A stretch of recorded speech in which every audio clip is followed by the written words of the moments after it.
Hello, everybody, and welcome back to the Let's Debrief podcast. I have talked about this episode, I guess, in the last 2 episodes now, but I'm very excited. I'm joined by my friend Joey today. Hello. Joey and I, how long have we been friends at this point? Like, we've been around each other for years, and then I feel like our friendship really, like, solidified in, like, the last, like, 3 or 4 years. I was going to say, like, 2020, probably. Yeah. Because I came on staff. Yeah, okay, that's true. Yeah. If you don't know Joey, we like knew each other and have gotten to know each other from working at church together. You've done a lot. You've worked, or you I was like, you were only ever employed as a worship leader. Yeah. Okay. And then you came on full time to do worship leading and directing the team and I was like worship director. Okay. At that time in 2020. 2020 till like 22? Yeah, it started to get a little, I went back to the hospital. I'm an ultrasound tech as well, so I went back to the hospital part-time. I think that was 2022, and then kind of did both at the same time, and then I needed to fully transferred over to administrative. Yes, okay, yeah, so now she's like, you're in charge of missions and like also connecting and being with like all of our mission partners, and then like helping our business administrator with like finances and stuff like that. I'm a regular jack of all trades. You really are. You've really been around the block. Yes. I'll be pastor next year. Yes. And then I'm looking to get promoted. Very cool. Okay, so like I said, we met at church, and I feel like I met you truly. Well, not met you, but like we started to become friends right when this whole adoption thing was really taking off. Yeah. And so I feel like a good majority of our friendship has been like, how's it going? Yeah, definitely a piece of it.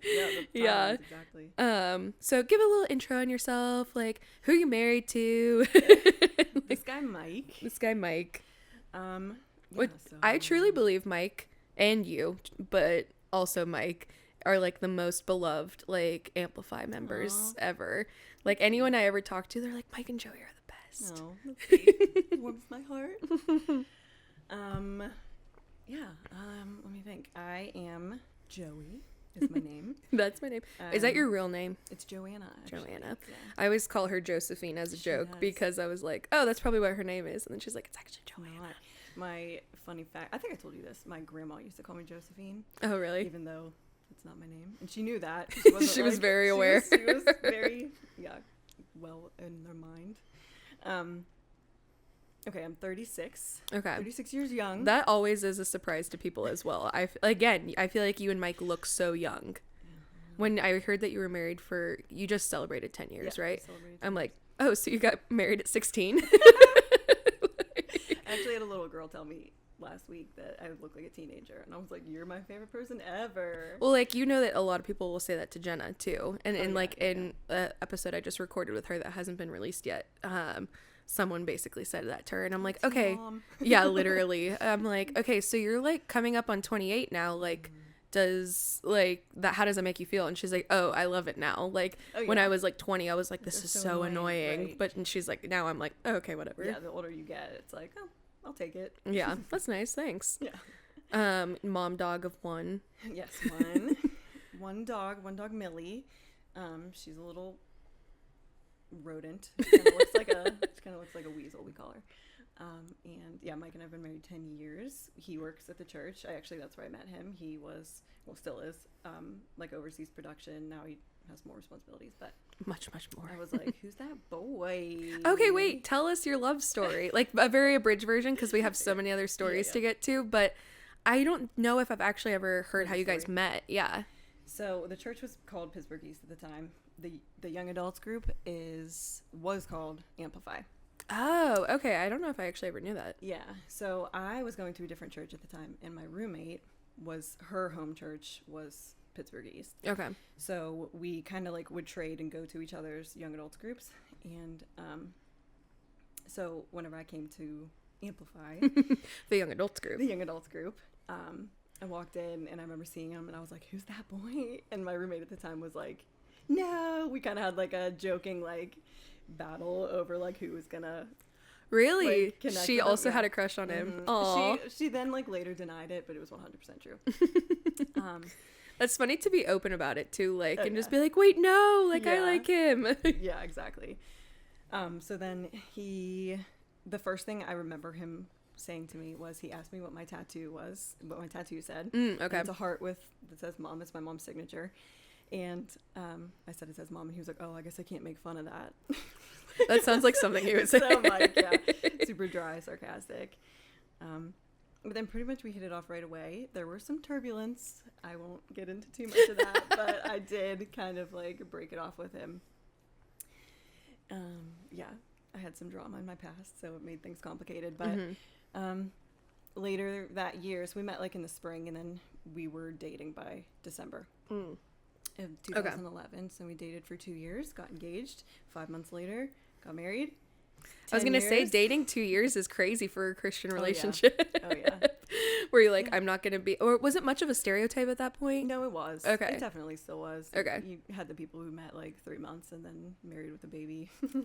That's wild. Like, Cole and I definitely were like fast tracked. I think we were dating for like 9 months and then engaged. And I then didn't realize it was that fast. It felt longer. I know. Well, yeah, as the one that was dating, I was just like, we've been together forever. But to be fair, like we had kind of like had a talking, like, are we dating? Like 3 months period. So I'm like, we've been together for a year. Like, why can't we get engaged? Once you're like friends and stuff too. Yeah. So yeah, that's that. And then the rest was history. The rest was history. So cute. Okay, so let's just like get into it, I guess. Okay. I'm going to have Joey tell her story and then also kind of like pepper in some of your questions, and then I'll go back and look at the questions. But like just take us back to the very beginning. You guys had been married, I guess, at this point, maybe like 6 years. Yeah. When you like talked, yeah, I'm sure you were that makes talking sense. about what's next for us. Yeah. Well, so when we met, I was more so the one that had adoption on my heart. I had been on a missions trip, actually a couple, where we stayed at an orphanage and just got to like bond with the kids, and I really felt something kind of birthed in me then that felt like somehow this was going to be part of my story. Excuse me.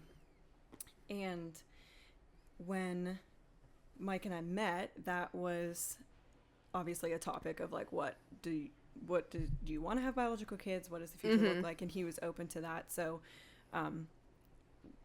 from there, it was just like, okay, the timing was a thing. So almost 2 years after we got married, I went back to school. So we lived with his parents in the basement for like 2.5 years. Shout out to parents for housing. Right? Yeah. Shout out to my parents. Where would we be without you? Yeah.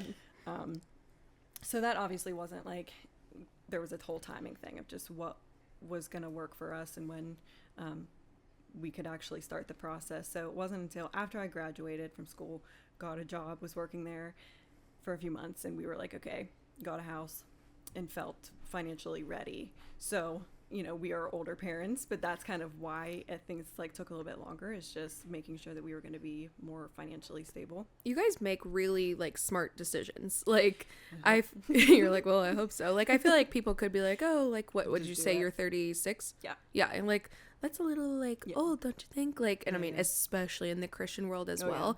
But I'm like, I'm sure at this point you're like, I don't regret anything. Like, if we were married 2 years and then I was like, I'm gonna go back to school, like that would have, obviously you would have survived, but like it would have made things so much more challenging. Yeah. And honestly, like, as like this, you mentioned that this has been a 4-year process, so it's been hard like in the waiting, but we've had 10 years as a married couple to keep like learning about each other and establishing our relationship and who we are, and you know, I just think that's been really beneficial. Even now in the season, it's a hard season being a new parent, and so like having that foundation is definitely beneficial. You guys had so much time together. I told Cole to bring you a water. Oh, well, thank you.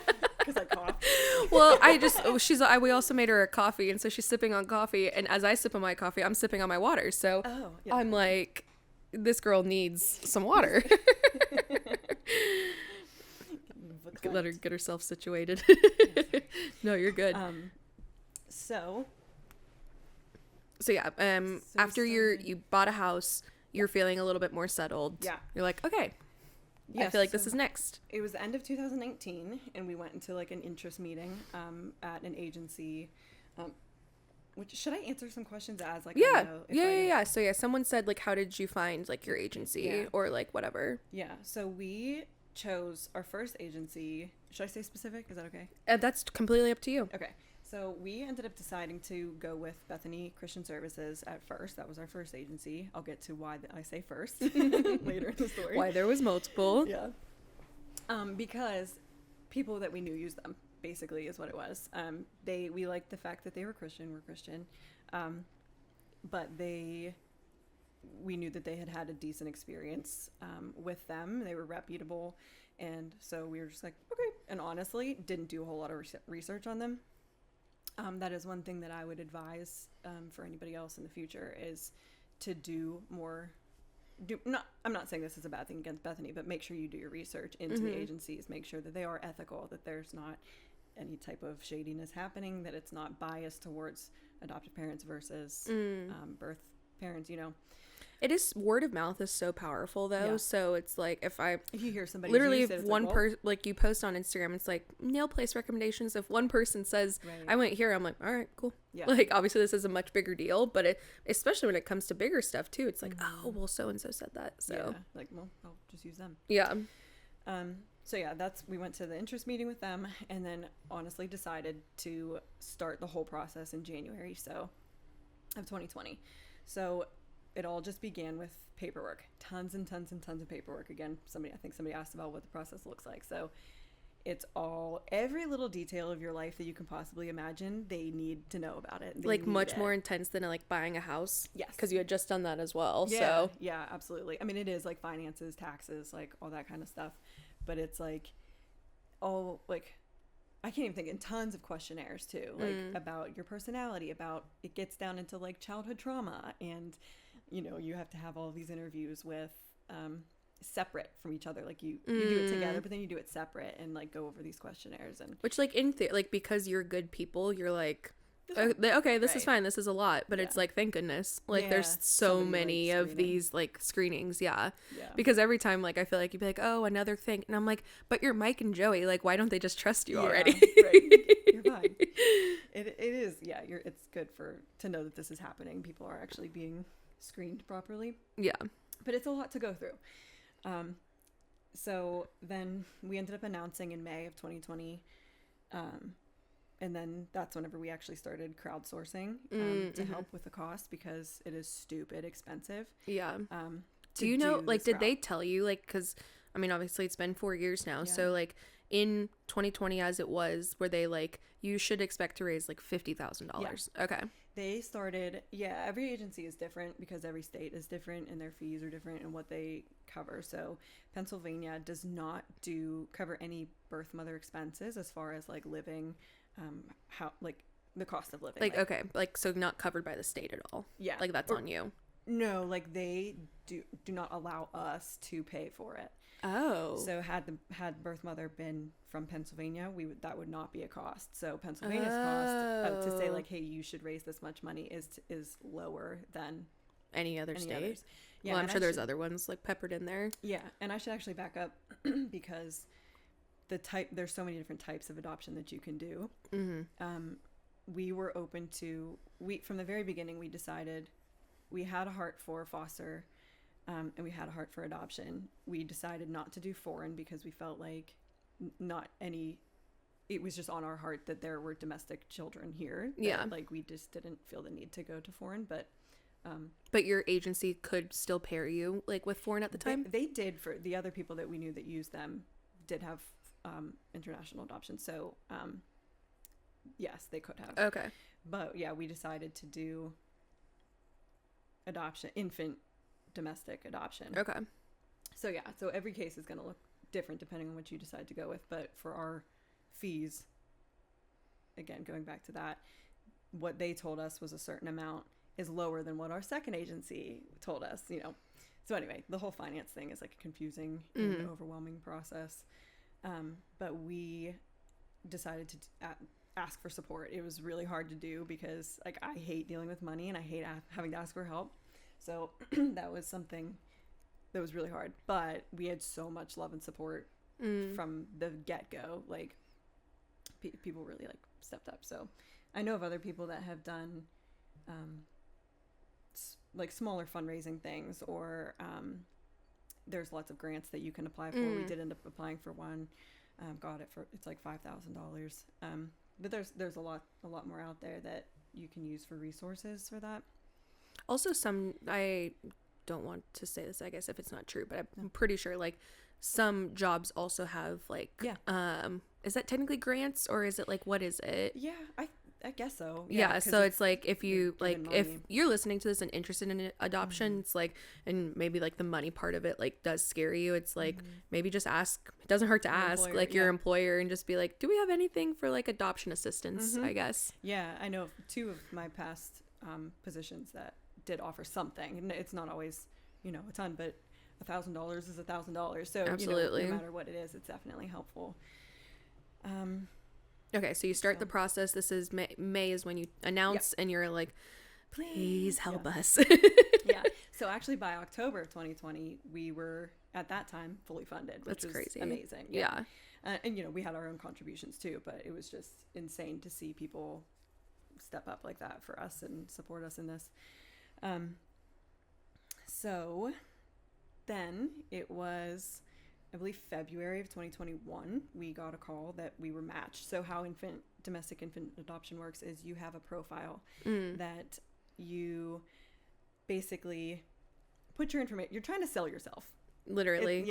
Did it feel, I don't know if you were ever on dating apps, but did it feel like a different version of like a dating app where it's like, where are Mike and Joey? Yeah, no, seriously. It's like, what are your hobbies? What are your interests? What's like, and you want to be as authentic as possible, because you never know what is going to jump out to somebody. And actually it was the fact that Mike worked as an audio engineer that somebody else, the first we'll get into those details, but our first potential match was had a connection to that, and so like that found it relatable. So you have to like essentially be like, this is us, this is our life in a snapshot. You like include photos and make these profile books for these moms to look at. And how matching works is you have parameters that you're looking for, which you go through this questionnaire. And as far as things like race, age, gender.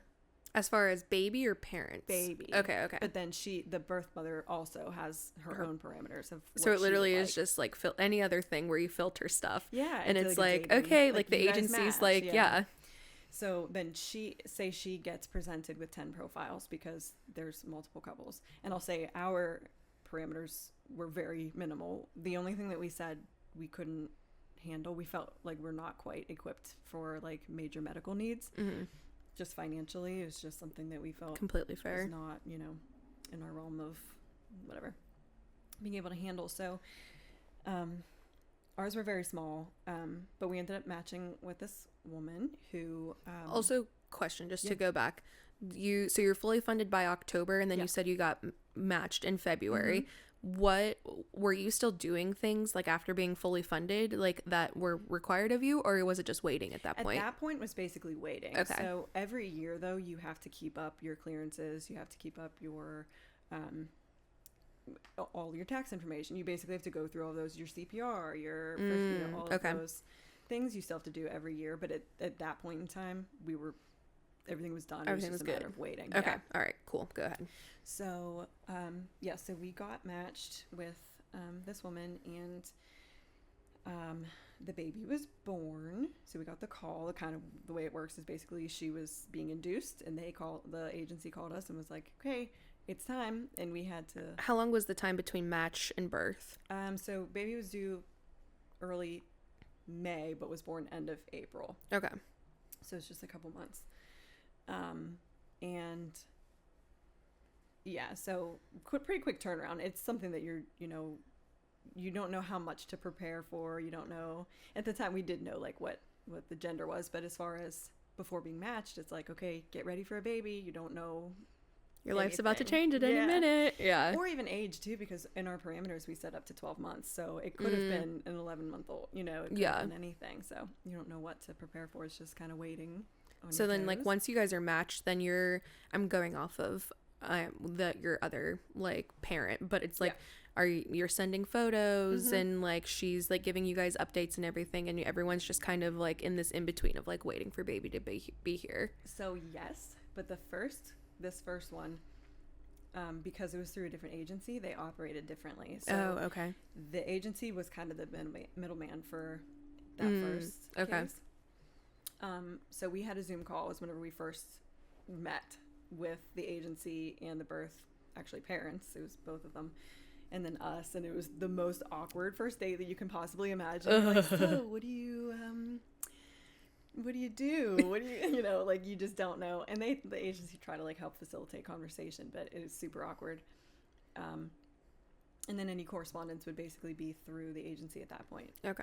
For Amos, it was a different agency, and it was very much so like, okay, here's their phone number, set up a time to meet. And you were like, oh my gosh. Yeah. And then since then it's been, texting. We had the initial FaceTime, that kind of thing. So again, every agency is going to be a little bit different in how they handle things, but you're just kind of like working on building that relationship. And I should say too that we had wanted from the beginning to have an open adoption. That was another question. Yeah. So that ultimately is up to it's up to you too, but it's up to the birth mom. Like, we can want an open adoption, but if she doesn't, then that's, her prerogative. Yeah. And there's not that's a lot the preference you can do about it. Yeah. But that was our hope, is that it would be an open adoption because we want him to have a relationship. So anyway, the hope would be through this time you're building that relationship with the biological family. And also both of yours have been out of state. Yes. Okay, so it's not only just get ready to receive a baby, it's like pack your bags, get in the car and drive. Yeah. Okay. Yep. So when he was born, she was in labor, so we hit the road, and that one was about 7 or 8 hour drive. So by the time we got there, she was still in labor, so we just went to an Airbnb. But then when we went the next day, we met her in person, which is also super awkward. She's literally about to have a baby, and we're like, hi. Just literally imagine, like, I obviously don't know what childbirth is like yet, but I'm sure any, like, woman out there that's ever been in labor. I do not, like, get these strangers out of my room. Literally, it's just like, hi. It's like, obviously she, like, knew that this was part of it, but all of a sudden it's like, I'm here. It's just so surreal. It's not anything that you can possibly prepare yourself for, which so many things in life aren't, but, like, it's just, what can you possibly say, do? Yeah. Like, what's the right thing here? What is the right... So even that, it was like, talking to the agency, like, do we bring her flowers? Like, is that inappropriate? Is it, what's the right thing? So anyway, I mean, she was great. And we waited in a different room until she gave birth. And then her plan was to spend a little time with him. And then right after that, he would be with us. So we did get to stay in the hospital with the baby. She was a few doors down, and we ended up doing some visits back and forth where, like, she would take the baby and spend some time with them, and then even she came into our room and, like, visited with us. And again, like, I can't really explain the weightiness of this. Like, I'm kind of like breezing through this story, but there's so many feelings and emotions and thoughts, like everything you can possibly feel at once. Like, she's trusting us with this baby, with her baby. She's trusting us with it. And so there's this responsibility. There's this grief because of the loss that it really is. And that's one thing that I think a lot of times people don't realize, is that there is so much loss and trauma in adoption. Even though it is beautiful, it is traumatic. It's traumatic. No matter like what, I feel like, we were talking about this actually the other day of like anyone that we knew in our circle that like was adopted, and no one in my close circle is, but I'm like, I'm sure you could have the most beautiful, like, I'm so thankful for my adoptive parents like experience, but like there might be still like a hole somewhere that's like, dang, like, did I miss out on something else? And then, I can get into a little bit more specifics here, but her family situation was a little precarious, where her mom and grandma didn't even know that she was in labor. They weren't a fan of her plan for adoption. And so when she finally told them, they were all in a tizzy. They wanted to come see the baby, and she didn't want to see them. So they came to our room with the baby, and they're completely upset. We're like total strangers, you know, trying to be, we're like, oh my gosh, like it's nice to meet you. And they were asking about the name that we had chosen, and they were like, you couldn't keep the name like that we gave him, or you know, it was just so also like painful. I need to add that like if you don't personally know Mike and Joey, they're like the most considerate like and like thoughtful people, where it's like you're genuinely, I feel like, thinking of people like all the time, and so you're very careful with your words. And so I just know that like both of you experiencing this is just like thinking 10 seconds through every single word that's coming out of your mouth, like just trying to be so careful, not offend anybody, make them feel welcome. And so I can't even imagine. And they're just they're distraught. Yeah, I mean they're grieving, and you know, and we're just sitting there like, oh my gosh, like this is so painful. And yeah, like I should add to that we took our Strength Finders thing like years ago, and Mike and I's number one is both empathy. Oh, so like while you were like, wow, like we're so happy to grow our family and give this child a home, you were also wanting to hug these family members and just be like, I'm so sorry. And they're like, well, don't do it. And I'm like, well, your daughter is the one that does it. Yeah. And we're like, there's no buffer. We're just like, you know, she's in the other room. Oh my gosh. It was just like so awful. So painful, you know? And this is when things are still like going in the right direction for us. So, after we left, we were discharged from the hospital before she was, which was really hard, because she, you know, she needed to stay for more monitoring. But we had him for 5 days total. And when the mothers sign away their parental rights, does that happen at the hospital? It can. Okay. Every state is different, which their states, every state is different, but there's certain laws that protect the mother in the sense that she's not allowed to sign until I believe 72 hours after the baby's born. Totally makes sense. She's like within, you know, she's not on any medication. She's like in her cognitive. Right state of mind. Yeah. So then she can sign. And that's meant to, you know, help protect her. But there are states where once she signs, it's done. She can't take it back. She can't change her mind. The state that this case was, the law was she had 3 days to change her mind. That's called the revocation period.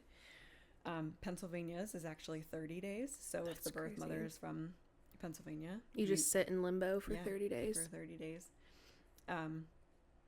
And so it was day 5 with him, and we got a call from the agency, and I could hear it in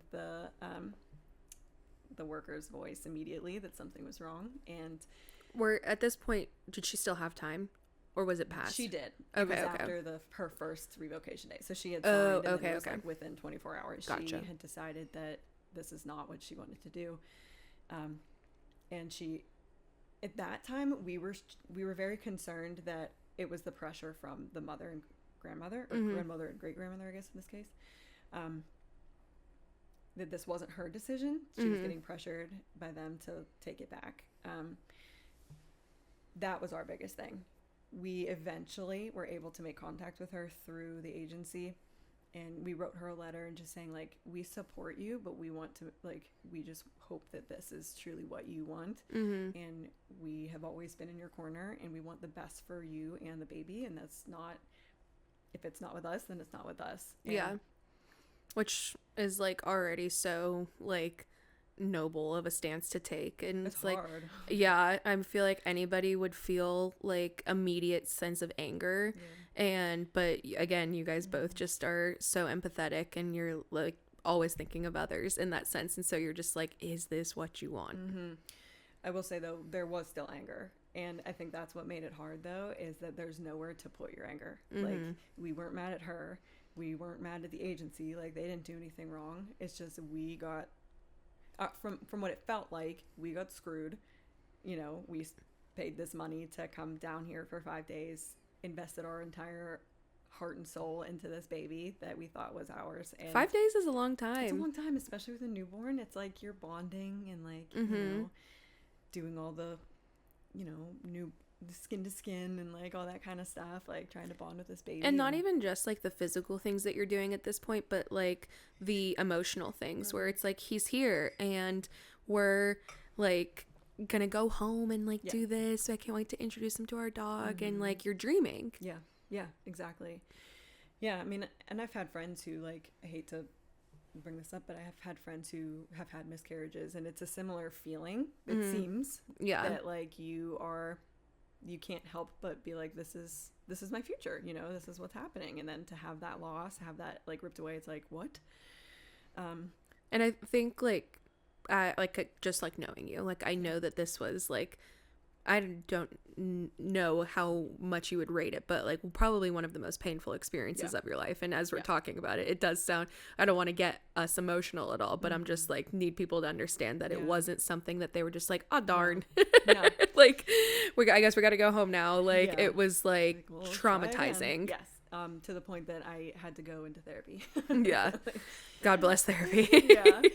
I honestly, and again, it's like, it wasn't because I was wronged or anything like that. It was just like, felt shattering and felt like, you know, am I not good enough for this? Why did this happen? You know, and especially whenever we felt like this was something that God put on our hearts to do, and then it didn't work out, and it gets super muddy because it's like, we had people prophesying over us that are like, this is what, specifically, like, I'll call it out because it is worth mentioning, but like specifically saying that something was stolen from you. Yes. And that's what I always have like admired about you, is you were just like, nothing was stolen from us. A biological mom decided to parent her child, which is all like, I mean, you know this, like obviously through all of your like classes and everything, like that is always the goal, that the mom could be healthy and the child could be with the parent. And so you're like, nothing, it was never ours essentially in some ways in the beginning, like and he's exactly where he should be, you know? And she's an amazing person, she's an amazing mom. We talked periodically for honestly probably about a year after that. We would just text updates, and after she would send a few pictures or whatever, and it's great to see. But honestly, like, it was kind of revealed to us that like that was supposed, like, we were meant to be there for her to have a safe place for her baby while she figured out that she can do this. And yeah, I don't know, it's as hard as it wasn't a wrong against us. It was, you know, it's exactly what should happen. We've talked about that before, where it was like, if it's possible, not saying anyone else would have reacted differently, but it is possible that anger could have been actually given towards her, shame and guilt, and just like, how could you do this to me, when it's like, God did put you there to help her through that decision. And of course, she, with God working through you, was met with grace and love, and it's like it as awful and as it was. Okay, so what happens after that? Okay, so essentially that was in 2021. At that point, that is called, there's the disrupted adoption and a failed adoption. So that was a disrupted adoption. Actually, I feel like it's been so long, I might be saying the wrong one. One is like, it was in process, paperwork was being signed, and then it was disrupted. Another one is just like, oh, they had intentions, but it didn't get that far, so it just failed. Okay. So that was our first one. Spoiler alert, first of unfortunately many.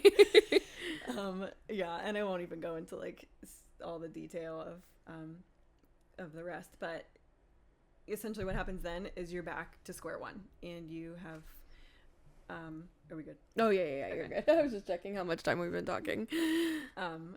You're back to square one essentially, and you're back in being presented profiles and blah blah blah.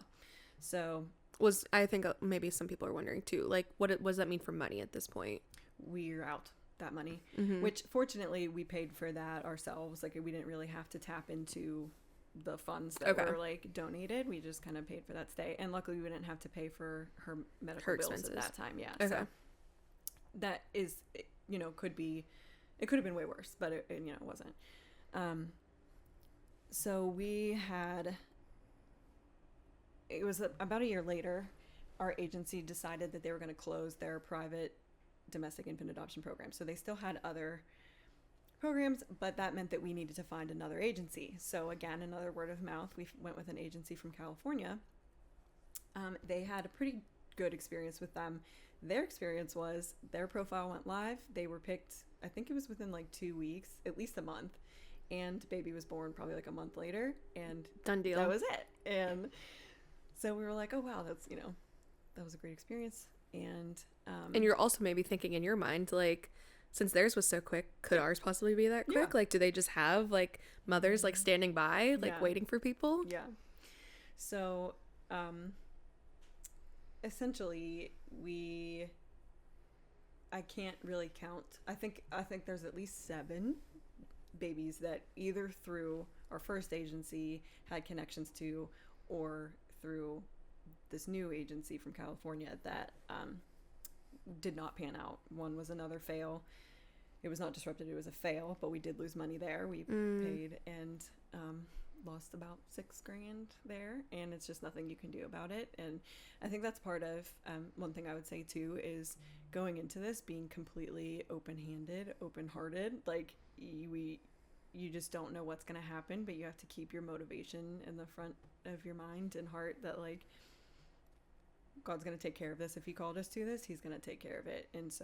And find us the perfect baby that needs us right at the right time. Yeah, match us with the right mom. And so yeah, probably six or so connections later. And I will say too, we felt like we didn't know, are we in the right place? Because this was taking so long, we didn't know, should we change it up? And we did have foster on our heart, so maybe that was, we need to go back to square one and just do that, focus on that. And then, you know, if that turned into adoption, then we would do that. So we actually started foster classes, completed the training, which was really, it's intensive, you know. And that only stay, like when fostering, will that stay local to Pennsylvania? Yeah, they work with certain districts. And again, every agency is different too. Like the one from California was everywhere in the U.S., but the one from Pennsylvania was local to, actually that's not true, because they had another branch in where that mom was from. So I don't know, every case, every all that to say, do your research. Yeah, every case is different, every agency is different. So yeah, so we got foster certified, and literally there was like a delay in the finalization of that foster certification. It got like pushed back a week for some reason. But when that happened, we got the phone call that we had matched with Amos's mom. Spoiler alert. Yeah, spoiler. And so again, this case was a little bit different. They gave us her phone number. We FaceTimed. It went really well. We were able to like keep texting. She would send us ultrasound pictures of him like every week. She would go, and then April. When did you get matched? We got matched in. Wait, that was like January? Yeah, was that? We were at a staff party. Actually, I think it was maybe early February. And we were at a staff party, and Mike and Joey. It was so funny. We were like playing a game or maybe just talking and like eating food, and all of a sudden they like Joey looked at her phone. She was like, California, whatever, and like put her phone down. It was spam. Yeah, and then Mike got the same call. Did he miss it? I think you both missed it. And then all of a sudden they were like, wait. That's weird, because our agency was from California. Yeah, and so then they like went upstairs and like just like quietly came back downstairs, and they were like, well, we'll see what happens. And I mean, like, we as like your friends, and then like especially like your coworkers, I mean, at this point this process this was early 2024, so like this process has taken like 4 years now, and so we don't want to get our hopes up. We don't want to be like, Joey, I feel like this is the one, right. Like, and so we were all just like, cool. Yeah. Okay. Trying to keep our cool. We're like, okay, we'll pray about it. Straight face. Yeah. Yeah. I mean, and honestly, as like ridiculous as this sounds, we were almost like annoyed because we had just had one like a month prior that didn't end up working out. And then in December there was another one. And so we're just like, they were very close together right there at the end. We're just exhausted. It's emotionally exhausting because, again, like you said, you just start picturing, you're like, okay, well, this is gonna work, this is how it's. And for clarification, your first one was disrupted, but everything after that was just failed. Yes. Okay. Yeah. So you never got as far as you did with the first one. Yeah, correct. So yeah, and then so should I go into like what that was? Yeah, like? bring him home. Bring him home. So he was born in April. We got the call. No, we got the text. She texted us. It was like super early in the morning, and she was like, hey guys, I think my water just broke, so I'm gonna head to the hospital. We're like, oh my gosh. Oh, sorry. Also, this was super fun for me. I have to throw myself into this story because we all were kind of like on baby watch, because as it was like getting closer, we were like, okay. And I was at work one day, and they would bring their dog in to work, and so her crate was there, and like tucked away in Mike's office, and I was just sitting in the conference room one day, and they both like poked their heads in, and I said, what's going on?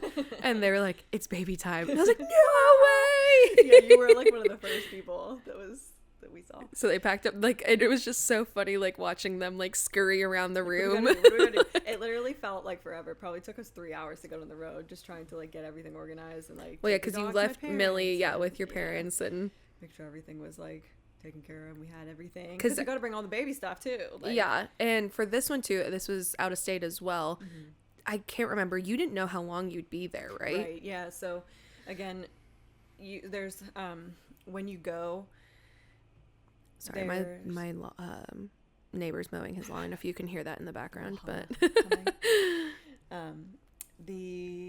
again, every state is different. But when you go, all of the paperwork needs to be okayed between both states. So, and you can't leave the state with the baby until it goes back. So it's called Interstate Compact something ICPC. I forget what it all stands for. But okay. So once that they tell you, it could be about 2 weeks to prepare for that. So yeah, you don't know how long you have to stay there for. So yeah, it's like, let's bring everything, and you got to be prepared for baby, and like yeah. And obviously we're not going to disclose the state, but it's like wasn't like even a 2 or 3 hour drive. It's like it's we're gone. Yeah. Exactly. So we made it there, and she was so sweet. She actually like refused.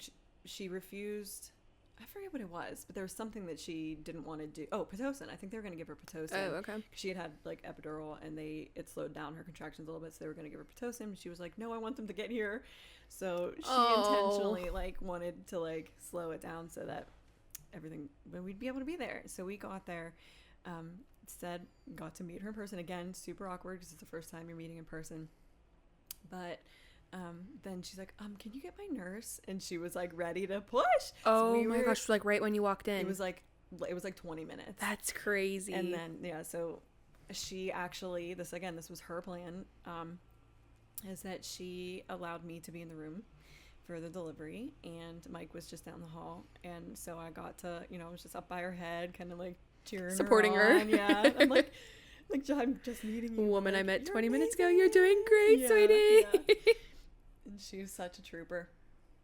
And so baby was born. She let me cut the umbilical cord, which is oh really my cool. gosh, that's awesome. Yeah, to like get to be like some part of that. But the whole time, mind you, little guarded. This you just don't know how it's actually gonna pan out. So then right after that, she said she was fine with us, taking him to our room. And again, we got to do lots of visits back and forth to each other's rooms. So it wasn't like it was just like, okay, bye. And she was a little more open to like seeing him and everything. Okay. Yeah. And like her mom got to see him after that too. And but it is just like the adrenaline, and I was honestly like in like fight or flight mode. I was like nauseous and shaking and like what in the world, to just like the whole trip there, you're anxious, and then you get there and it's like I'm with this woman who's giving birth, and then you're thinking of everything that she's experiencing and this whole whirlwind, and is this going to work out, and how is she actually feeling, and it's just so many thoughts and feelings. But and then from there we we're discharged. She was actually discharged first, but we got to go. We stayed at an Airbnb for about 7 days, I think it was, and then we got the call that we could go back to Pennsylvania, and made the trip. And then, I mean, yeah. So her revocation period is 2 weeks, so we had to wait an extra week to make sure that, see if she was going to change her mind. And we are actually still technically it's not final. So yeah, once the everything is kind of sealed off, it's 6 months. So we probably have about 3 months left. Okay. Before that state can say, okay, done. And right now we have custody. So that's the age. It's weird because the agency is technically... he belongs to the agency, which is just weird. Super weird. Yeah. But we have, and this one was open. Yes. Yeah. Yep. So I think that was maybe people's questions. And so kind of talk about what your guys' relationship has been, what you were telling me the other day and everything. Yeah. So this is open. And again, she wasn't actually really sure what she wanted. But we were grateful that she seems to have changed her initial assessment, initial thought of what it could be like. So there is open communication. We don't talk a ton, but we do text. And what we decided to do was to make an Instagram account that's just for her, so that if she feels okay and wants an update, wants to see pictures, then she can go to that Instagram and look. But it's not bombarding her if she's not in the mood. And I think from hearing from other birth moms that's something that it waxes and wanes, how you're feeling. Sometimes you might feel fine and you're happy, and then other times the grief is just so heavy and you just don't want to even think about it. So we don't want to be sending her pictures if she's not feeling if she's in great. The middle of a low place. But she has this log now that she can look back and see him growing and see the changes, things that he's doing, if she wants to be caught up. But she will text us as well as us texting her. So it seems to be a growing good relationship. And again, they're not too far, so we hope to in the future do in-person visits as he gets older and everything. Yeah, exactly. And so we really wanted it to be open because it is more love for the kids. I remember, I think you asked me that it feels scary. It's scary to do open adoption. Yeah.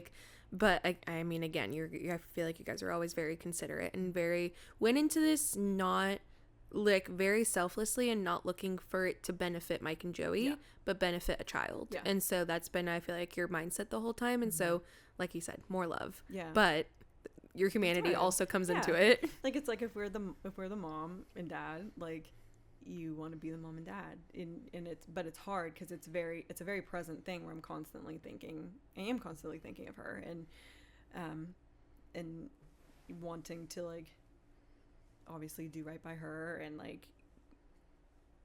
which is weighty, and even in the future it's I want to make sure that I am everything that he needs. But then say someday they have a fantastic relationship. That's not a discredit to me. That is only more, that is only beneficial. And that is something that I had to kind of get over, that it should not, exactly it's not, it's not about us getting a baby and getting all his love and attention. It's about now we're just this, it's slightly disjointed big family. She is part of our family essentially, and that's, I think, the best perspective to try to have if you are going into it, to be ready for that. And it might be messy, and it might be seasons where you don't talk much, and there might be seasons where we know people that have gone on vacation together with the biological family, and it could look different. But I don't know, just being open, and it's not about you. It's not about you. Yeah, which is just so crazy that I truly I feel like the most selfless of people have to enter adoption. You can't enter it with one selfish bone in your body, because it is a constant giving of yourself and and putting your thoughts, needs, cares to the side to just care for this kid who needs you. Yeah. I mean, I guess that's probably parenthood as a whole. Right. Yeah. But I feel like there's a whole nother layer to it. I think it's more obvious probably, seeing, because you do, and like I was saying earlier, you have to be open-handed and open-hearted. you really are like that with biological kids too. Like yes, they're your child from day one and they have your DNA, but you have no control over what happens in their life, and you have no control over who they encounter or whatever. So it's just, having to constantly trust. Yeah, Right. right. Trust that God's got them and everything. Exactly. I'll have to let you take a sip real quick, so I'll just really draw this question out. You don't have to go into too much detail if you don't want. How have the first few months been? Hard. Yeah. They've been hard. That's another thing too. We were just like, of course, it couldn't have been an easy thing for you guys. This journey has constantly, but I'm sure, been the word that wraps it up best is humbling. Yeah. Oh, for sure. I think one thing is, you have to do all this education and training and stuff for adoption as well. So that's also part of the process. You have to credit hours. They don't cover actual parenting classes. Interesting. It's like trauma parenting, or if it's like a transracial, like being extra educated and being able to handle that, and conscious of those things. But when it's like, okay, we're new parents and first time parents, and he's the sweetest thing in the world, but he's had a lot of belly issues, like reflux and intolerances to his formulas, and so it's been hard. It's really, and you're losing sleep, and you're forced into this new dynamic in your marriage, and you're frustrated with each other and taking it out on each other, and there's you're on the same team, but it's like you're snapping. I can't turn on the baby. Yeah, right. So naturally I'm He's just going to not doing turn towards anything you. wrong. Yeah. It's like, yeah, we don't fight. Like, we are not, like, since day one, we're very, like, laid back people. And so if we have a disagreement, it's like, it's not like, we don't, like, actually fight.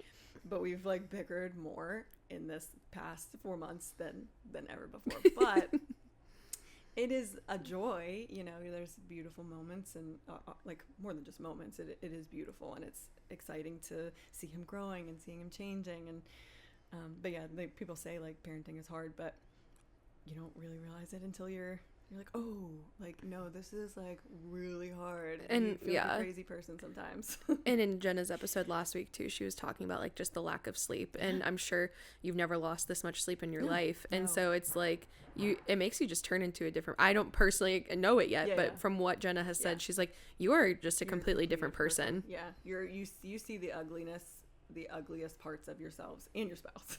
Yeah.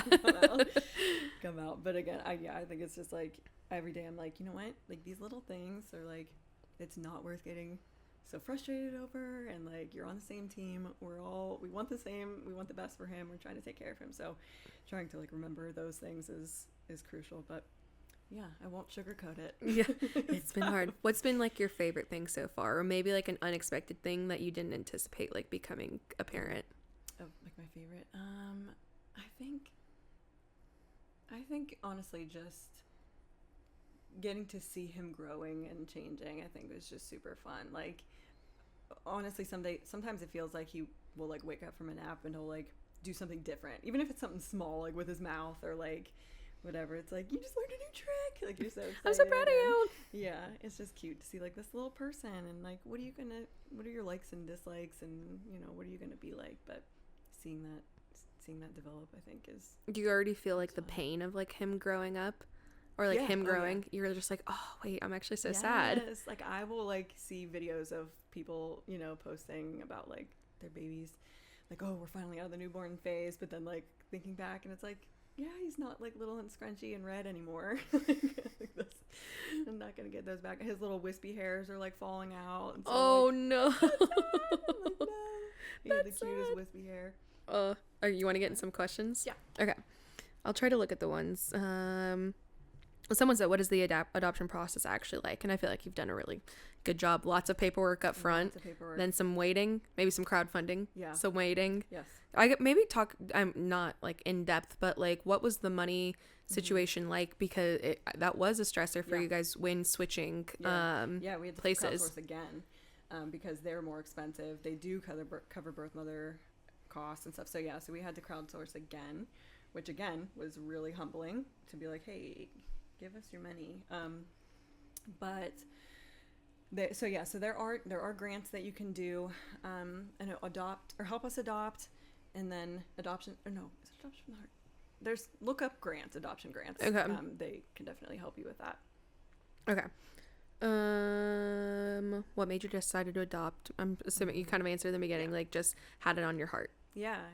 I think, and honestly, like when I went on that missions trip, I felt like somehow that would be a part of my future, and I thought I was going to be a missionary and working in like an adoption, like somewhere overseas. I had India in my head, and it didn't obviously pan out that way, but I knew that there was some kind of call on my life for that. And then meeting Mike is like, okay, this is how we're going to grow our family.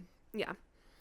Someone says, I would love to be a foster parent or to adopt someday. Any advice on preparing your heart for the process and holding on to hope? That's such a good one. I think that do lots of research isn't really the word, but I think it's really important to listen to all voices. But in like adoption lingo, it's called the triad. So birth mom, or bio family, adoptive parents or foster parents, and the adoptees, because there are, and I should have said a disclaimer at the beginning, but there are so many different perspectives and different experiences. So one person, adoptee story may have had a traumatic experience, or maybe they had fantastic parents, but now they feel this grief and loss of something that they missed. Or birth moms, like adoption used to be so sugar-coated and like, this magical story and this happily ever after family just adopted this baby. But like we said earlier, there is this trauma and pain. And so being aware of the other sides, listening to the voices. So there's Instagram accounts you can follow. There's podcasts. I listen to Adoption Hack or Adopt Hack. It's actually somebody I know. They started a podcast, tons of information in there and interviews. I would say that, because preparing your heart to keep that focus on not yourself. Just you. Yeah. Right. This is important. Do you ever think, which I've talked to Mike about this before, do you ever think you'll grow your family by any means, biological or adoption? Yeah. So right now we're in survival mode. It's like literally when you give birth and they're like, so when's the next one? And you're just like, I'm literally trying to enjoy this one. Can I just survive? No, but I had 4 siblings. He has, I have 3 siblings. There's 4 of us, and Mike has 2 siblings, 3 of them. So I do want him to have a sibling, and I think it's important. We both agree that it would be beneficial to have another child that has a similar story, so that they're not alone in that they can kind of relate. We probably will not do domestic infant again. It would probably be through foster care. Is like a foster to adopt, maybe, because I know foster is much different. It is much where different, it's like that. I mean, adoption, it is always the hope to like that the child stays with the birth family, but foster even more so is like, maybe I'm just a path on the path, right. Yes, exactly, just to love on them for this time while they're with you. You're still active on your foster page. Yes. We're keeping our certification active. We have to still do stuff every year to make sure it's current, but like we get emails about seeking placements, and it's hard to see them. You're like, oh my gosh. But knowing you too, you're probably like, Mike, I think we can, and he's like, it's like no. I love your heart, but it's not gonna happen. Okay, so probably growing by foster or like foster to adopt one day in the future. Love that. Okay, do you want to talk, you kind of did a little bit, but maybe get into like the nitty gritty numbers. Someone says, how difficult was the process? Difficult. Yes. How did you navigate the high cost? I guess maybe just, I guess you were saying crowdsourcing, but and grants and. Yeah, I mean, again, it is tough, but it depends on how you're going to do it. So if you do decide to foster to adopt, like if you don't necessarily, we chose infant because we have no parental experience aside from nieces and nephews. Like we wanted to learn to parent. That's totally from fair. the beginning before we can do trauma parenting of a child who's been through something that's more intense. But there are children actually currently waiting for adoptive families. So if that's something that you're open to an older child and have that training or interest in being able to handle that, those costs are going to be lower. And it's a weird thing to talk about, to be like, well, these kids are cheaper. Like, that's obviously not the intent, but it's just every process is different. And through the state, it's cheaper. Okay. Flat out. Like, that's or if you do foster and it turns into adoption, cheaper. But you have to recognize the goal is reunification. It could take years before the adoption is guaranteed, and you don't know what's going to happen. So if you decide to do domestic, infant, or foreign, they're probably honestly on par at this point for how expensive they are. Yeah, we were talking about that the other day. The California, they surprised us with this adoption. They're like, oh no, we didn't tell you, but the estimated cost has gone up in the last year, which is insane. And so is that like an inflation thing? I guess, because everybody's fees, it's lawyer fees, it's agency fees, okay. And then you're dealing with lawyers and agencies in the other states, so it's double. Gotcha. And then all the birth mother expenses, blah blah blah, all that stuff. So it could be upwards of like 60-70 grand. Oh yeah, and all of that to say, genuinely, every experience is different. Yeah, like someone could have your exact experience, and possibly, depending on your state, could just be different. Right. That's crazy. Yeah. Okay, this is actually a really good question. What was your experience with family and friends with kids as you went through the adoption process? Was it hard to be around them? Were you supported by them? That's really good. I would say very supported. Nobody was, everybody has been cheering us on since the beginning. However, one thing, I think there was a question about infertility too, which is like, I feel like this kind of touches on, so I didn't want to bring it up if you didn't want to. No, I'm fine with it. I'm totally fine with it, because that's a common question. But actually, maybe I'll answer that first, because then I can go into this. So when we initially decided to adopt, it was, okay, we want to do this, and let's just do it. Let's start there. In the spring of 2021, so it was like a year and a half. Actually, it was like 2 weeks before that first baby was born. I was recovering from surgery because I was diagnosed with endometriosis. Which, if you listened to the podcast before, you've heard Jenna talk about it. She's actually the reason why I ended up looking into it. Yes, she got your surgery, and you were like, wait, have you benefited from this? And she was like, yeah, it changed my life. And you were like, okay, cool. Yeah. Maybe it's not normal. So yeah, I was diagnosed with endometriosis, and since then we had just, it didn't really make a difference to me. Like, they were like, do you want to go do other treatments, and we can clear out your tubes or whatever, which they didn't know if they were, I don't know if anybody knows what that is, but basically you get endometrial tissue in wrong places. So, and it's extremely painful. It makes your periods like extremely painful. Yeah. But it can like clog up your fallopian tube. So then in that case, like, the egg isn't actually even going anywhere. So we didn't really, care isn't really the word, but it wasn't that much of a concern because we were pursuing adoption anyway, so it didn't matter. But as the process went on and nothing was happening, it was very hard emotionally, for both of us, but I think for me specifically, because it felt like I wanted to be a mom. Like, as much as you're saying, like, this is a selfless, you have to be selfless in this process, I still wanted to be a mom. And so I had that desire, and I became a mom for 5 days, and then that changed. And so there was a lot of grief and an emptiness of something that was birthed in me, and then it was no longer there. And so I had to learn to accept that. And then also we did try, and we also spent a lot of time not trying but not preventing. So but nothing was happening. And so the longer that went on, it was even more frustrating, because it felt like nothing is working. I want to be a mom, I can't. Adoption isn't working, biological isn't working. And I got blood work done, I got other stuff, so, and that was all normal. There are other tests that I could do to like definitively say, like, is this not an option? But the way that things are panning out, it seems like it's not working. So I've kind of been in this like limbo phase of where, like, I don't 100% fit in with the infertility club, but I also, like, it just kind of felt like I was just out floating on my own. Yeah. So when people are having babies, it was hard, especially after waiting for so many years, and it's like, is this ever going to happen? And I think that was one thing that I'm going to bring faith into this, is like having to accept that, like, maybe I was wrong, and God did use us for that position that he needed us in that first case, but that being willing to say, not my will but your will, and whatever that looks like. So I have this desire, but if it's not if this isn't your plan, then it's not your plan, and I want that. people would quote things like, you know, delight yourself in the Lord and he'll give you the desire of your heart. And I feel like that is a complete misuse of that verse. Like, if he is It's your just desire, a genie in a bottle. yeah, if he is your desire, then he will, then I'm Give you the delighted desires. in you. Yeah. Yeah, not like, oh, I love you, Lord, so here, he's going to give you all the things that you want. Like, I don't know if that makes sense, but to me, it's more of like, as you get closer to him, he is what you want. He is what you want, and therefore the things that he puts in front of you are what you desire. Yeah, exactly. Like, your heart is after him, and so you are satisfied in him.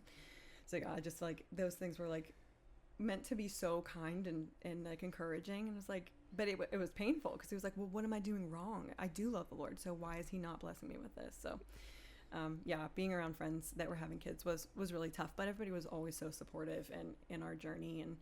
And because not a lot, I don't know, like, at least it's definitely wasn't public information that you guys had tried, and so like, I'm sure it was just only close friends like knew that wasn't working either. And so it's like, maybe bringing like kids home, like, and like having kids, it's like, oh, okay, but like Mike and Joey don't want this. Like, they don't want to bring their baby home. Like, they just want to adopt. So like, they're probably not as sensitive, and deep down you're just like, dang, that stings. Yeah, no, it was really hard. And you want to be happy for your friends too. Like, that's, so you are happy for them, but it's like, you don't want to be hindered by like I want to shower them with love and stuff, but it's like, you've got this, like, feel like I'm being stabbed in the heart, you know, and stuff. Yeah, it's definitely tough. So my heart goes out to anybody dealing with that.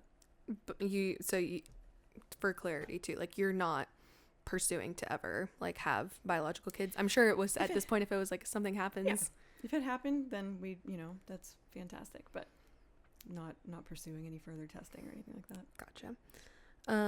Many recognize that there is a lot of trauma with adoptions. What steps are you taking to help your family with the trauma? Ooh. Family, so I'm assuming, it includes Amos in there. Yeah. So, that's fantastic. That of a question.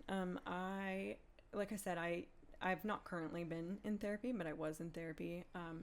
But huge fan of it. Huge proponent. Big fan. So there is definitely, I'd say it will be an option. You know, it'll definitely be a resource that we can use. Amos is 4 months old, so he doesn't need a therapist right now. Just giving him therapy speak. You are loved. How do you feel? Let's really work through those tears. Yeah. What are you saying whenever you? Yeah. But I think I think that's common. I think that's, you know, well, adoption is going to be something that we'll talk about casually. But as he gets older, he'll be able to ask more questions, and we'll talk more openly and candid and hear how he feels about it, and allow him that space to figure out how he feels about it. And I'm sure it'll change when he's 5 versus 15 and 25, you know? Yeah. So, but you're right. Like, it is trauma, and it's beautiful, but it's sad. There's a reason that it didn't work out. And it's like, you know, that's unfortunate, and that's not God's initial plan, you know? Yeah. Yeah. So. I think, I don't know, like, as far as like adoption goes, of like people knowing people that I know that have adopted have kept it open before.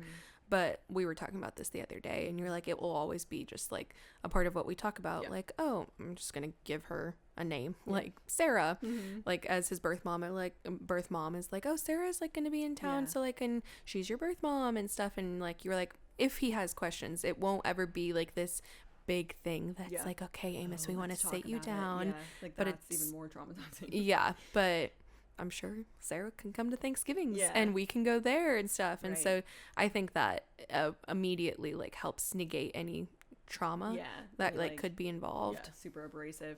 And like, you know, you can tell he has her eyes, like there's this, you know, this beautiful blue, and plan to talk about that. And like, so many people are like, well, who do I look like? Where did this come from? Like, what are my traits? And because you get that from your family lineage. And so we want that to be like a positive thing that's talked about, like, oh, you've got your mom's eyes, you know, like that kind of thing. And that it's not, it's this gradual thing that's talked about. And also not putting a bow on it to be like, and you were birthed in my heart, and then everything, you know, it's a fairy tale. That give him the space to feel whatever he feels about it, and then work through that. Yeah. With professional help if needed. Truly. My husband and I want to adopt someday, and I know it's hard. What are some advice you would give to a couple wanting to adopt? Well,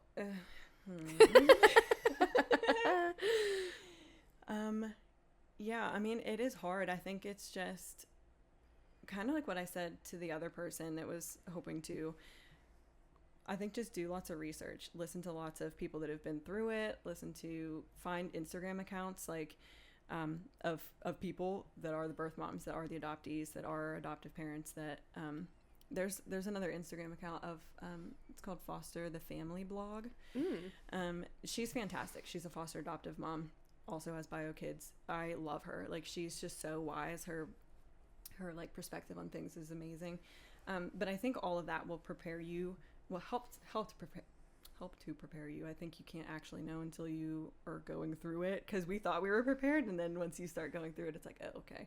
Same thing with parenting. Like, you don't know until you're in it. But yeah, just listen to voices, understand what all is involved in this, and it's a very heavy thing. It's very heavy, very hard, but and it's good that you're talk openly too, like about how you're both feeling about it, making sure that you are both able to have a voice in what you're feeling about it. You know what I mean? Like, if one person really, really wants to and the other is like, then, or just like, okay, let's do it, but they're not 100% sold, like, make sure each of you has room to talk about your concerns or your doubts or your, insecurities about the whole process. And I know for like some things this is a huge like kind of pivot, but I'm just curious how it plays into like the adoption world, and especially you're talking about all these assessments and everything. Like, do they like require people to have some kind of faith, or require feels intense, but like does it, and then / how did faith like play a role for you guys? Because obviously, like, you work at a church, and like, I mean, maybe I was gonna say people will know, but like that's a huge part of your life. And so do you feel like, how did that just play into this whole thing? I think it was definitely a birthing place of where the desire came from, but it's not required by any means. We picked a Christian agency, but you don't have to. Our second agency was secular, and that's a weird word to say because they wouldn't call themselves secular, but they were not Christian. Not Christian focused. Yeah. So, but they have, people from all different walks of life, in their whatever log of the waiting families. So no, you don't have to be, and that's. You could be single. Like, there's lots of there are people who are single and hoping to adopt, and people from all walks of life and religions and whatever. So, but yeah, personally, I think that was a birthing place of one of the initial reasons why I wanted to, and yeah, the focus of trying to love like Jesus for everybody involved. So yeah, no, I love that. Someone asked, will you ever show the baby on social media? Good question. They're like, yes. I know he's cute. I want to see him. Yes, we will. We're not trying to be like, some people don't like to show their kids' faces, and that's not what we're doing. We're just waiting until it's official. Because technically you're not allowed to right now, right? If it was a foster, you're not allowed. I think it's probably, nobody ever said anything. Nobody ever said don't. But just because, once it has like the official court, like, this is done and his name is official and we got his birth certificate, whatever, then we'll show his face. But just deciding for now until just better. It's just better. Keep it safe. Keep it a secret. Keep it a secret to myself. I know. I was over at Jenna's the other day and she was like, have you seen Amos? And I was like, yeah. And she was like, I don't know what he looks like. And I'm like, oh, that's so weird. Yeah, I guess if you're just like not around, you don't know what he looks like. And I was like trying to describe him to her. What if we like tried to hide his face from people in person? No. Because I have a mask on. You can't see him. No, he's mine. Okay, let's see. Maybe one more. This is kind of like a sad one to end on, but how did you navigate the false hope of the potential of a potential adoption that was denied and you weren't able to bring the baby home? That was, that was really hard. We were, like I said, I ended up like I didn't see a direct correlation at first, but I basically like kind of wigged out. Like I ended up seeing a therapist, and just had a lot of other things kind of come up in my life. That 2020 was a really hard year. I lost my grandma, my sister moved to Kenya. Like, oh, I just felt like I was dealing with so much. So it was a lot. It was kind of a spiral year. It was not great, but oh yeah, pandemic. So yeah, that's true. But I think that we were able to, like I said, like once we were able to talk to that mom, see how God was able to use us regardless of the outcome. Like we said, it wasn't about us winning and like walking away with the baby. We were able to be used the way we were meant to be used in that circumstance, and so that brought some sense of peace. What was hard then afterwards was still having to wait another 3 years.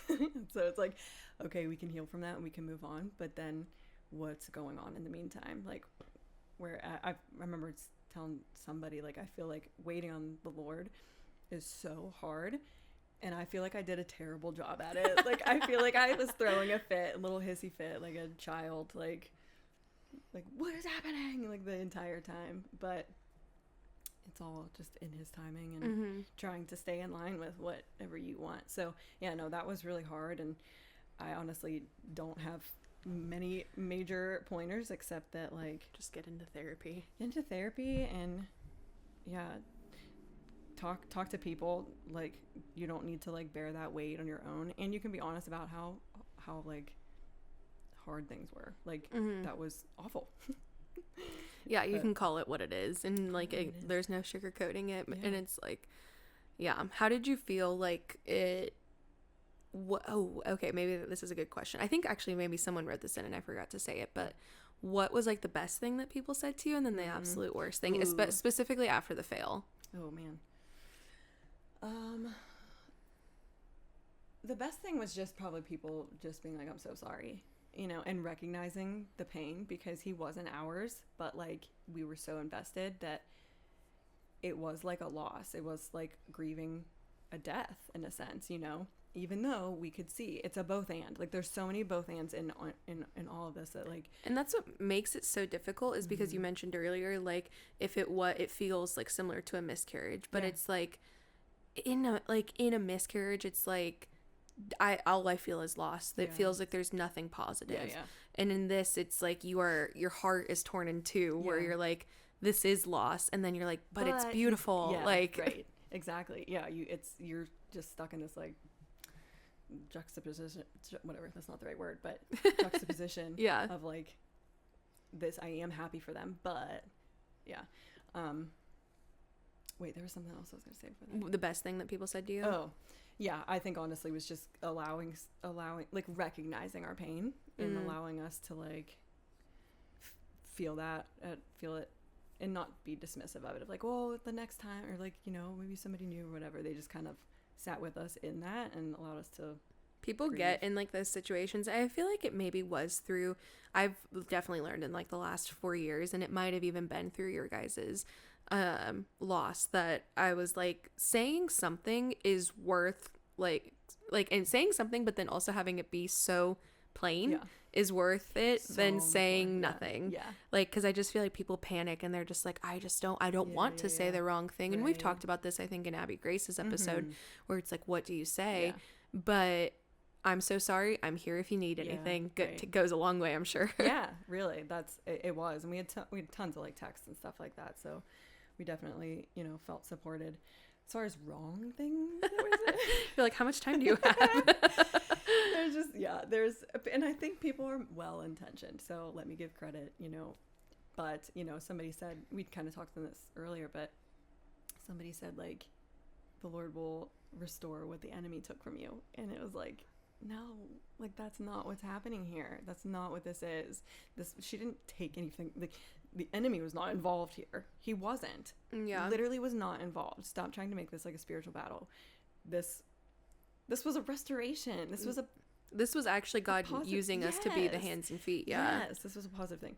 And in the moment, like, it was so hard to hear, but like, as that, like, I stewed on, I'm like, that's not what this is. So little things like that. Or Oh, Mike was actually saying the other day wait, maybe, I don't think you were there. It might have been a day that you didn't work, but he was saying people would give you timelines as well. Oh, yeah, no, like did. prophecies They did, of 100%. like, it's going to be this. Yeah. And I'm just like, oh Yeah. my gosh. Like, granted, Yeah. like that is also really hard. It's like, Right. if you feel like you get a word from the Lord and then you want to share that with someone, but then it's like time would come and go. Yeah. Yeah. And then you're like, oh, okay, great. So, and then it makes you questioning your faith and stuff. So it's like, you just have to be so careful with that stuff. And people just speaking out of turn. And it's like, this is not of the Lord. Like, it's not from God. So yeah, those ones are, try not to be bitter about those ones. Sting just a little bit. Okay. Yeah. Well, Congrats. That was a lot. But I literally have been looking forward to recording with you for the last like week. I'm just like, because I mean, we talked about this like months ago, and then I feel like it was right before. Yeah, it like, was. And I was honestly, full transparency, I was dealing with so much anxiety leading up to him being 100%. Yeah, and I was like, I don't think I have the capacity right now. And I loved that. Like, I love that you felt comfortable saying that instead of coming on and just being like, yeah, I'm excited. Yeah, like throw up in your bathroom. Literally, yeah. No, and so then like as I was like planning stuff out, I was like, I wonder if Joey's ready. And it's like, obviously, like, granted, I didn't mind recording in the midst of like I mean, I didn't even know if like you were saying it, so like we didn't even have to like say that you were matched again. Yeah. But like just talking about like here's like the main reason like I wanted to have you on is because obviously I love you, and I think I don't know anyone that I feel like adoption is on their heart. And so but I'm like, oh, I know that there's people out there. But I've heard a lot of people say, I'll just adopt. It's like, oh, that's a big one. I should have said that earlier. And so that like has come up like just in conversation more recently, like, oh, like I'll just adopt. I probably would have said that as well. But your experience, I don't know how common it is, but it's like very worth noting that like it's not always just adopt. Yes. And it's not like when we first went into this, I was like, this is not a plan B. This baby, any baby that is ever, or child that is ever adopted, should never be seen as a plan B. And I think like that's a heavy thing, and I don't mean that in like a rebuking sense, but like that's, if you could take this out if you don't want to, okay, or if you don't like it, but if you are experiencing infertility and you decide to pursue adoption, I think that's beautiful. But I would say go to therapy, get some serious therapy beforehand, because this is hard. And if you are already coming from a place of desperation and trying to get a baby, and I like say that specifically, like if your goal is I want a baby, there's so much more that goes into this that you have to be prepared for, and you have to have the perspective of it's not just you in this. And I'm all for people adopting, but it can't be we'll just adopt. It's not a backup plan. Like, this is very hard, and it's not something that's done casually at all. It's not a backup plan. So yeah, like I'm all for it. And I think in the church too, sorry. No, please keep going. Yeah. I think one thing before we even got too far into it was, as Christians, I think like we're called to take care of the orphans and the widows, and to provide homes is part of that, I think, and loving families. We all do it in different means, but not everybody is necessarily meant to adopt. But I felt like you don't see it as much in the church as you should. Like, and again, I don't mean this to be like a rebuking thing. And not everyone should go out and become adoptive parents. Correct. Yes. If you're like, I can't. But there's one thing that I heard on a podcast was somebody saying like, oh, I could never foster because I just get too attached. And it's like, why would you want somebody who does not get attached or is not going to fully love these kids to be a foster parent? Like, that's exactly who needs to do it. It's just, you need to be able to put yourself on the back burner is the real problem. Is like, so anyway, I feel like it's something that we should see more of. And again, not everybody has the capacity to do it. Nobody has finances. We didn't. We had the support though, for like domestic. So I just would love to like bring more light to it and see more people because like you're saying, you don't really know many people that are adopted. I feel like especially in the church, we should see that a lot more. And Especially again, not condemnation. Not condemnation. Not everyone's called to it. But no, especially like in like doing it domestically as well. Yeah. Where it's like there are plenty of children overseas, 100% that like need horrible homes. conditions. And there's I'm not condemning anyone that does that by any means. No, it's beautiful. But it's like there are so many kids like in our backyards, and like I mean, like you're even saying like being a foster, like being available to be a foster parent, of how many emails you get and stuff. It's like literally like 5 a day. That's insane. You could go to the paadopt.org or whatever it is, and there's literally pages and pages of children that are currently waiting for homes. Oh, it makes me sick. It makes me so sad. But yeah, I think everything that you said was just like a perfect bow on the end of this, because it is like it is a lot of people's plan B. Like it is just like this whole having kids or our own kids doesn't work out, we'll just do this. But it does bring a whole nother layer of selflessness that parenting already is hard. It already has to be selfless. Yeah. And then you're gonna bring all of the like you said, even the most best of adopted situations still have trauma. And so you're bringing a whole slew of trauma into your house. But if that is the way that God has called you and to be you, like, and called to use you, then like you can do it. Be encouraged. You can There's do it. Support system. There's people around to help you. And do you want to well, your Instagram's private, but I was gonna say, do you want people to follow you on Instagram to like, I don't know, I feel like you post like some information like relatively about like adoption, or point people to like, again, some of those other Instagram accounts that you talked about. I mean, can we put them in like the show notes? Yeah, absolutely. Add like the resources and podcasts and stuff, because it's definitely helpful to help encourage you and also educate you. And based, like, I was like, I want to do this episode because, again, like, I love Joey, but like based off of like the amount of questions that we had gotten that you like answered throughout like the episode, I'm like, there's an interest. Like there are people like in this Let's Debrief community that are like interested and stuff. So I was very like encouraged by that this like will be helpful for other people. I love you. That's fun. That was fun. Anything else you want to say?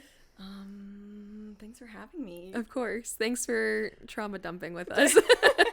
I'm so glad your story. I'm so glad we waited and we can talk about how beautiful everything was with Amos, and we hope everything gets tied up here in the next few months and we'll be able to see his beautiful face. He was all worth it, and he's a blessing. Oh, yeah. He's a blessing to us. We are not necessarily a blessing to him. That was the other thing. He's blessed your life. Yes, he's a blessing.